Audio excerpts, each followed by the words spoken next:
Hey guys, hotel style পাবদা মাছের ঝাল বানাতে গেলে আমার রেসিপি ফলো করতে হবে। তার জন্য আমি এখানে নিয়ে নিয়েছি পোস্ত, আর পোস্তটা নিয়ে আমি ভালো করে এখানে বেটে নিয়েছি। তারপর এখানে নিয়ে নিয়েছি আমন্ড, আর আমন্ড আমি 13-14টার মতো নিয়ে নিয়েছিলাম। আর এখানে 13-14টা আমন্ড নিয়ে ভালো করে এবার বেটে নিয়েছি। তারপর এখানে আমি নিয়ে নিয়েছি সর্ষে, আর সর্ষেটা ভালো করে এখানে বেটে নেব।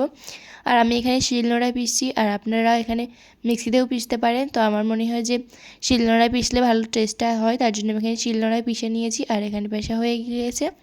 আর এদিকে আমি পাবদা মাছটা ভাজিতে দিয়ে দিয়েছিলাম, আর ভাজা হয়ে গিয়েছে পাবদা মাছটা অবশ্যই সরিষার তেলে ভাজবেন। আর এখানে আমি ওভেনে কড়াই বসিয়েছিলাম, তাতে তেলটা গরম হয়ে গেলে আমি এখানে আদা কুচি আর টমেটোর পেস্ট দিয়ে দেবো। আর টমেটো আমি এখানে 2টো নিয়েছিলাম।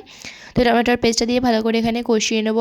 হলুদ গুঁড়ো, লবণ আর গুঁড়ো লঙ্কা দিয়ে, আর যতক্ষণ না এখানে টমেটোর কাঁচা গন্ধটা না যায়, এখানে আমরা ওই বাটা মশলাগুলো দেবো না। আর বাটা মশলা কাঁচা গন্ধটা না গেলে দিয়ে দিলে যে গ্রেভিটা হয় সেই গ্রেভিটা হবে না। তার জন্য কাঁচা গন্ধটা গেলেই তারপরে এখানে আমরা বাটা মশলাটা দিয়ে দেবো।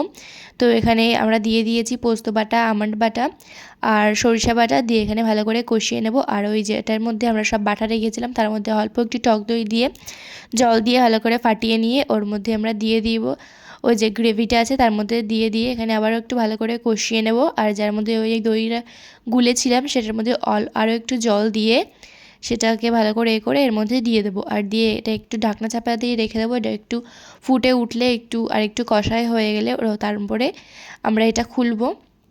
সো এই যে হয়ে গিয়েছে, এখানে আমরা খুলে দেখতে পাচ্ছেন কতটা সুন্দর হয়ে গিয়েছে। তারপরে এটা আমরা ভালো করে নেড়েচেড়ে এর মধ্যে আরও একটু জল দিয়ে দেব।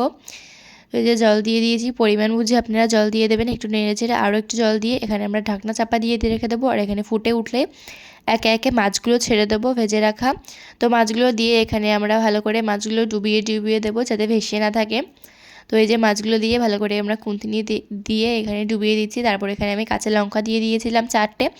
আপনারা আপনাদের পরিমাণ মতো লঙ্কা দিয়ে দেবেন। তারপর এখানে স্বাদের ব্যালেন্স আনার জন্য অল্প একটু চিনি ব্যবহার করছি আমরা, আপনারা চাইলে স্কিপও করতে পারেন।